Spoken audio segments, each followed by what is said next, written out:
right, now let's think about a cylinder for a minute. Let me find my cylinder. Doesn't it have a top and a bottom? Hello? So we're still going to be using 2B.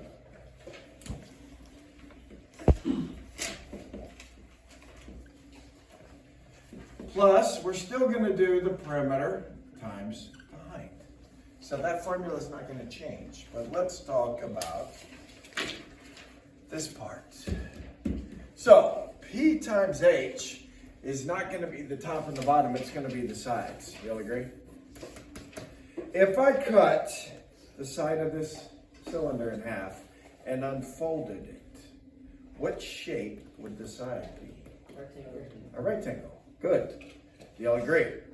So, really, we just need the height. That's going to be that. And we need the perimeter. Well, if I unfold it, wouldn't the perimeter of this circle be the length of the rectangle? Hello? Yes. Are you with it? Okay. So, today, big P is actually going to be the perimeter of this circle. And we have a name for the perimeter of a circle. What do we call that? Circumference. Circumference. What's the formula for circumference up there? The distance around a circled edge. What? Circumference of a circle. It's on the left. 2 pi r. 2 pi r. Thank you. So, perimeter of the circle is going to be 2 times pi times r. The height is still going to be the height. Are you with it? We already know the area of a circle. What is the formula for area of a circle? Radius. There's a radius in it. Radius. Pi r squared. So big B is pi r squared. We're still going to multiply it times 2 because there's a top and a bottom. Here is the whole formula we're going to use today. 2 pi r squared plus 2 pi r h. That will give us the total surface area of the cylinder. Now, I don't know that they're going to do this, but they could. If they ask you for the lateral surface area,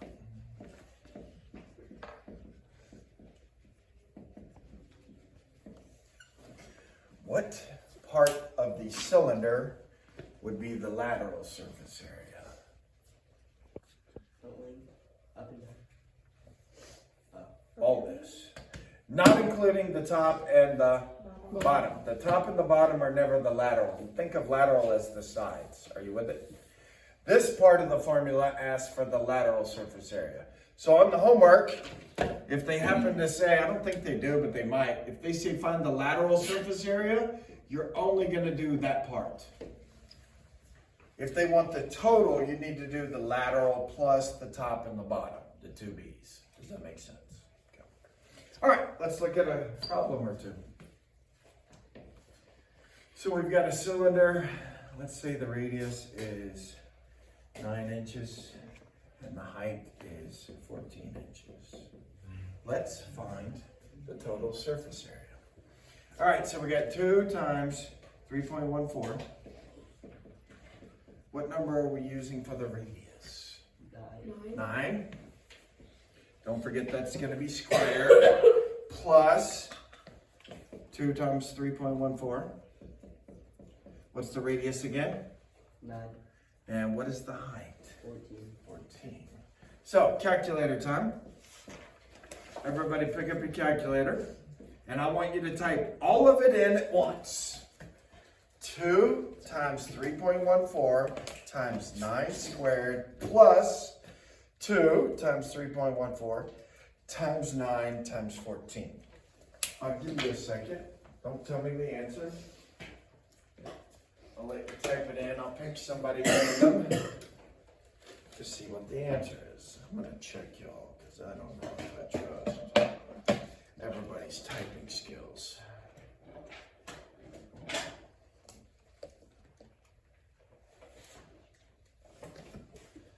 All right, let's go with, I'm picking, put your hand down.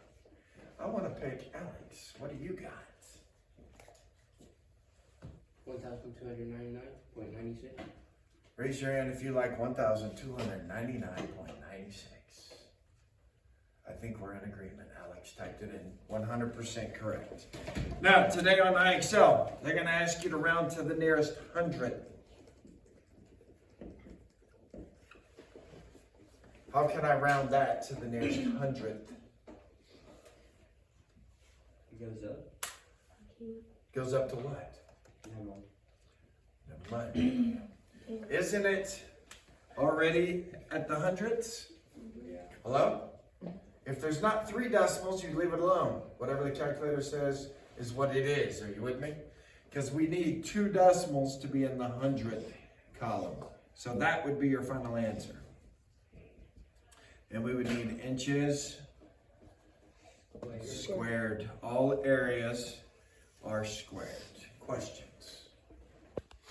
Y'all want to do one more? All right, let's do one more. Bless you. Let's turn it sideways.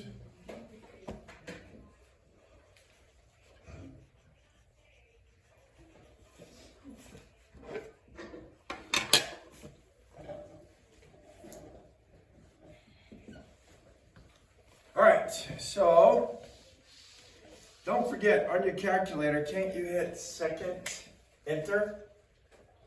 Hello? And it'll pull up everything you just typed in. What do we need to change this number to? 12. How'd you get 12? Or diameter divided by 2. Good. Doesn't the diameter go all the way across? Hello? Y'all agree with Porter that we need to cut that in half and make it 12? I do too. So we're going to change that to a 12. And what is this going to change to? 12 again, because it's the radius.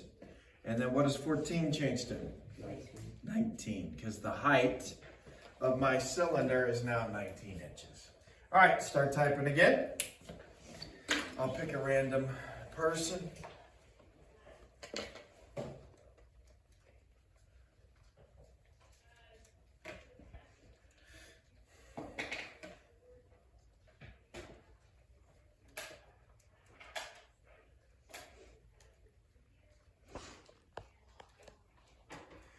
And we're going to go with Angel. Let's see what Angel's got. We'll see if we like it. 2,336.60. Raise your hand if you like 2,336.16. Ready to. Same number I got. 2,336.16. If it's only got 2 decimals, do I need to worry about rounding? It's ready to go. Type it into your calculator or to your computer, just like that. All right, questions. I think cylinders are going to be just as easy as any of the others, as long as you can type that bad boy in correct. And make sure, if they give you the diameter, you do what Porter did and cut that bad boy in half. All right, pull out your computers.